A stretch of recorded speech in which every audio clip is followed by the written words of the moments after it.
Sharavati pump storage ಯೋಜನೆಯನ್ನ ಕುರಿತು ಇಂಧನ ಸಚಿವರು, ಶಿವಮೊಗ್ಗ ಜಿಲ್ಲಾ ಉಸ್ತುವಾರಿ ಸಚಿವರು, ಶಿವಮೊಗ್ಗ ಜಿಲ್ಲೆಯ ಸಾಧು ಸಂತರ, ಪರಿಸರವಾದಿಗಳ, ನಾಗರಿಕ ಪ್ರಮುಖರುಗಳ ಸಂಘ ಸಂಸ್ಥೆಗಳ ವಿಶೇಷ ಸಭೆಯನ್ನ ಕರೆದು ಸಮಗ್ರ ಚರ್ಚೆ ನಡೆಸಬೇಕು ಎಂದು ಮಾಜಿ ಉಪಮುಖ್ಯಮಂತ್ರಿ ಹಾಗೂ ರಾಷ್ಟ್ರಭಕ್ತರ ಬಳಗದ ಕೆಎಸ್ ಈಶ್ವರಪ್ಪರವರು ಒತ್ತಾಯಿಸಿದರು.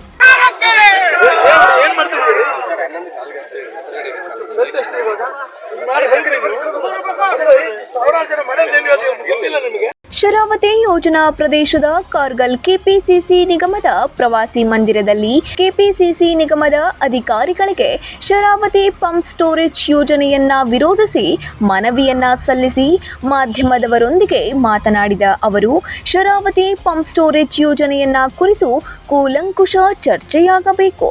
2000 ಮೆಗಾವ್ಯಾಟ್ ವಿದ್ಯುತ್ ತಯಾರಿಕೆಗೆ 2500 ಮೆಗಾವ್ಯಾಟ್ ವಿದ್ಯುತ್ ಖರ್ಚು ಮಾಡುವುದು ಸಾಧ್ಯವಿಲ್ಲ. ಯೋಜನೆಗೆ ತೊಡಗಿಸುವ ವೆಚ್ಚವೆಷ್ಟು, ಯೋಜನೆಯಿಂದ ಉತ್ಪಾದನೆ ಎಷ್ಟು, ಈ ಎಲ್ಲ ಅಂಕಿಅಂಶಗಳ ಸಹಿತ ಸಮಗ್ರ ಚರ್ಚೆಯಾಗಲಿ ಎಂದು ಆಗ್ರಹಿಸಿದರು.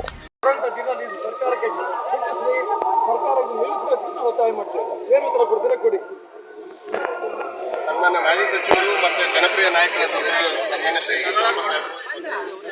ಸ್ಟೋರೇಜ್ ಪ್ರಾಜೆಕ್ಟ್ ವಿಚಾರವಾಗಿ ವಿರೋಧ ವ್ಯಕ್ತಪಡಿಸಿ ಇದನ್ನ ಮಾನ್ಯ ಸರ್ಕಾರದ ಗಮನಕ್ಕೆ, ಮಾನ್ಯ ಮುಖ್ಯಮಂತ್ರಿಗಳ ಗಮನಕ್ಕೆ ಜಿಲ್ಲಾಧಿಕಾರಿಗಳ ಮುಖಾಂತರ ಕಳಿಸಲಿಕ್ಕೆ ನನಗೆ ಸಲ್ಲಿಸಿರುವ ಮನವಿ ಮೇರೆಗೆ ನಾನು ಪತ್ರ ವ್ಯವಹಾರ ನಡೆಸಿ ಮಾನ್ಯರು ಏನು ಈ ವಿಚಾರದಲ್ಲಿ ನಿರ್ಧಾರ ಕೈಗೊಂಡಿದ್ದಾರೆ ಅದನ್ನ ಸರ್ಕಾರಕ್ಕೆ ಸಲ್ಲಿಸುವಂತ ಕ್ರಮ ನಾನು ಪತ್ರ ಮೂಲಕ ಮಾಡಿ. ಪ್ರಸ್ತುತ ಪ್ರಪಂಚದಲ್ಲಿ ವಿದ್ಯುತ್ತನ್ನು 1000 ಗಂಟೆಗಳ ಅವಧಿಯ ಸ್ಟೋರೇಜ್ ಮಾಡುವಂತಹ ಆವಿಷ್ಕಾರಗಳು ಆಗಿದ್ದರೂ ಅನಾವಶ್ಯಕ ಹಾಗೂ ಪರಿಸರಕ್ಕೆ ಮಾರಕ ಶರಾವತಿ ಪಂಪ್ ಸ್ಟೋರೇಜ್ ಯೋಜನೆ ಮಾಡಲು ಹೊರಟಿರುವುದು ಖಂಡನೀಯ ಎಂದರು.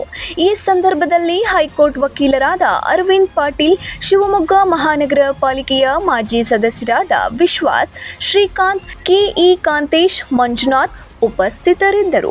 ರವಿ, 9 ಲೈವ್ ನ್ಯೂಸ್, ಸಾಗರ.